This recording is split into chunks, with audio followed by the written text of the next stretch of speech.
తెలంగాణ ఉద్యమ చరిత్రలో second part చూద్దాం మనం. దీనిలో మొదటగా సాలార్జంగ్ వన్ సంస్కరణ చూసుకున్నట్లయితే, సాలార్జంగ్ అసలు పేరు మీర్ తురబ్ అలీ ఖాన్. ఈ సాలార్జంగ్ ఒక గురువు పేరు డైటన్. అంటే ఈ గురువు దగ్గరనే మొత్తం పరిపాలనా విద్యలన్నీ ఈ మీర్ తురబ్ అలీ ఖాన్ అధ్యసించడం జరిగింది. సో సిరాజ్ ఉల్ ముల్క్ వద్ద ఇతను మంత్రిగా పనిచేశాడు. ఎవరు? సాలార్జంగ్. అయితే మజ్లిస్ ఇంతియాజం ఏ మల్గుజారీ అనే ఒక పరిపాలనా బోర్డుని కూడా సాలార్జంగ్ స్థాపించడం జరిగింది. 1865లో దివానీ ప్రాంతాన్ని జిల్లాలుగా వర్గీకరించి జిల్లా బందీ విధానాన్ని ప్రవేశపెట్టాడు. అయితే ఈయన పరిపాలన మొత్తాన్ని కూడా ప్రధాని లేదా రీజెంట్ చేతుల మీదుగా ఈయన పరిపాలన జరిపించేవాడు. ఎవరు? సాలార్జంగ్. సో టోటల్గా ఇక్కడ వెరీ ఇంపార్టెంట్ కాన్సెప్ట్ చూసుకున్నట్లయితే, పరిపాలన వ్యవస్థను 14 శాఖలుగా విభజించాడు.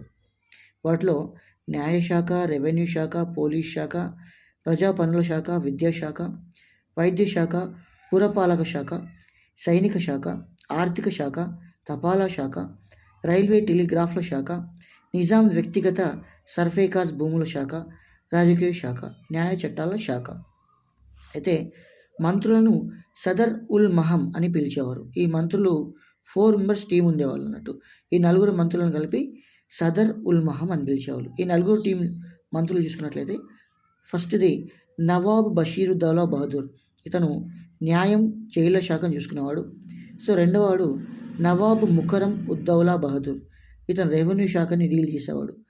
నవాబ్ షంషీర్ జంగ్ బహదూర్. ఇతను పోలీస్ శాఖను చూసుకునేవాడు. నవాబ్ షాజంగ్ హబ్ బహదూర్ ఎవరైనా ప్రజా పనులని పురపాలక శాఖను చూసుకునేవాడు. రైట్.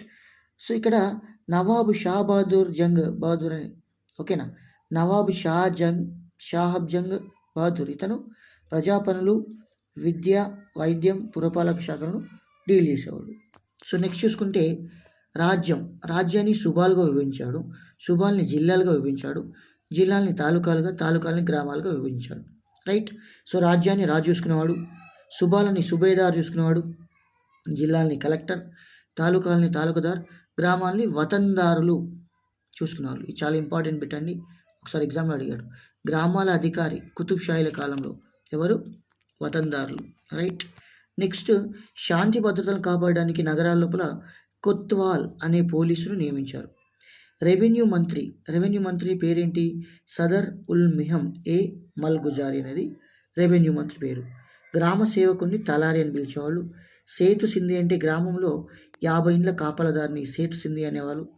దేడ్ అంటే తలారిగా, కాపలదారినిగా పనిచేసేవాడు. ఇది మనకి సాలార్జంగ్ వన్ సంస్కరణలు. నెక్స్ట్ టాపిక్లో చూసుకున్నట్లయితే మనకి ముల్కీ, నాన్ ముల్కీ సమస్యలు, మూలాలు. అసలు ఈ ముల్కీ, నాన్ ముల్కీ సమస్యలు, మూలాలు మనం ఒకసారి స్టడీ చేసినట్లయితే, అసలు ముల్కీ అనేది ఉర్దూ పదం.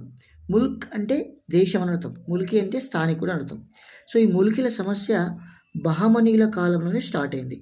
సో 14వ శతాబ్దంలో ఖిల్జీ, తుగ్లక్ల సైన్యంలో వీళ్ళ సైన్యంతో పాటు దక్షిణ భారత్లో వచ్చిన వాళ్ళందరూ దక్కనీలు అని చెప్పేవాళ్ళు.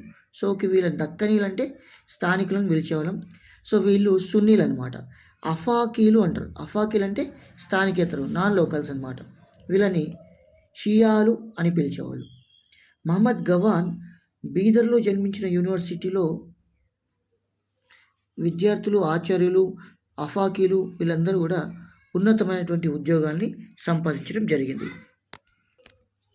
సో ఈ మహమ్మద్ గవాన్ స్టార్ట్ చేసిన యూనివర్సిటీలో అఫాకీలు అంటే ఎవరు? స్థానికేతరులు, నాన్ లోకల్స్ మొత్తం బాగా హయ్యెస్ట్ పొజిషన్స్లో ఉద్యోగాలు పొందడం జరిగింది. సుల్తాన్ కులీ కుతుబ్ షా ఇరాన్లోని హందమ్ అనే ప్లేస్ నుంచి వచ్చిండు. ఓకేనా. సో ఇండియాలోని కాకుండా వేరే ప్లేస్ నుంచి వచ్చింది కాబట్టి ఇతను అఫాకీ అంటే ఎవరు? స్థానికేతరుడు, నాన్ లోకల్ అనమాట. సో అసఫ్జాయి సామ్రాజ్యంలో చాలామంది అఫాకీలు ఉన్నత స్థాన ఉద్యోగాలు సంపాదించుకున్నారు ఇట్లే. ఓకేనా. సో నాన్ లోకల్స్ అందరూ కూడా బాగా ఇన్ఫ్లుయెన్స్ పెంచుకొని వాళ్ళు ఉద్యోగాలు సంపాదించుకున్నారు. 6వ నిజాం కాలంలో పార్సీ భాష స్థానంలో ఉర్దూ భాషను అధికార భాషగా మార్చారు. ఎప్పుడు? 1884లో. ఎవరి కాలంలో? 6వ నిజాం కాలంలో. దీని ఫలితంగా ఉద్యోగ నియామకాల్లో స్థానికులకు ప్రాధాన్యం బాగా తగ్గింది. ఎందుకంటే స్థానికులకు ఉర్దూ అంత కరెక్ట్గా రాదు కదా, కాబట్టి కొంచెం నాన్ లోకల్స్కి స్కోప్ పెరిగింది అన్నట్టు. ఓకేనా. ఉద్యోగాల లోపల. మీర్ లాయక్ అలీ రెండవ సాలార్ జంగ్ గైర్ ముల్కీల పక్షం వహించాడు. గైర్ ముల్కీలు అంటే ముల్కీలు కాదు, నాన్ లోకల్స్ అనమాట. సో వాళ్ళకు కూడా మీర్ లాయక్ అలీ సపోర్ట్ చేశాడు. సో ఇట్లా నాన్ లోకల్స్ అందరూ కూడా మంచి మంచి పొజిషన్స్ తెచ్చుకునేసరికి అసలు నాన్ లోకల్స్ ఎంతమంది, లోకల్స్ ఎంతమంది ఒక లిస్ట్ అవుట్ చేయండి అని ఒక ఫర్మానా జారీ చేశారు. ఎప్పుడు మొదటి హైదరాబాద్ సివిల్ లిస్ట్ 1886 రూపొందించబడింది. ఓకేనా. సో దాని ప్రకారం డీటెయిల్స్ ఏమంటే కూడా చూద్దాం మనం. 1887లో నిజాం కాలేజీ. ఓకేనా. సో ఈ నిజాం కాలేజీ స్థానికులకు విద్య అందితే ప్రభుత్వ ఉన్నత ఉద్యోగాల్లో వీళ్ళని అపాయింట్ చేసుకోవచ్చని మహబూబ్ అలీ ఖాన్, మీర్ మహబూబ్ అలీ ఖాన్ ఈ 1887లో నిజాం కాలేజీని ఏర్పాటు చేయడం జరిగింది.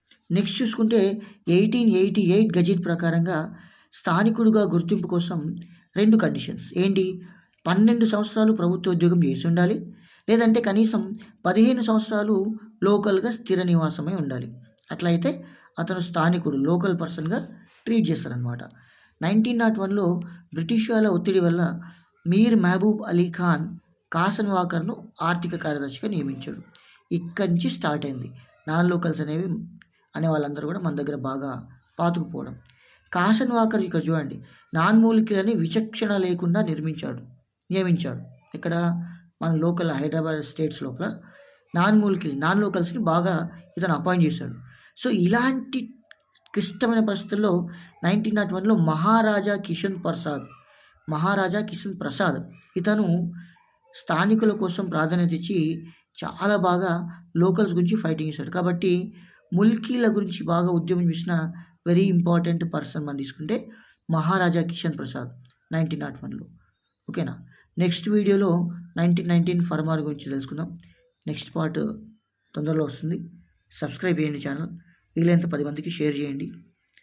కనీసం మీకు ఉపయోగపడకుండా 10 మందికన్నా యూజ్ అవుతుంది కాబట్టి షేర్ చేయండి. మిగతా వాళ్ళ కోసం అయినా సరే మీరు సబ్స్క్రైబ్ చేయండి. Thank you.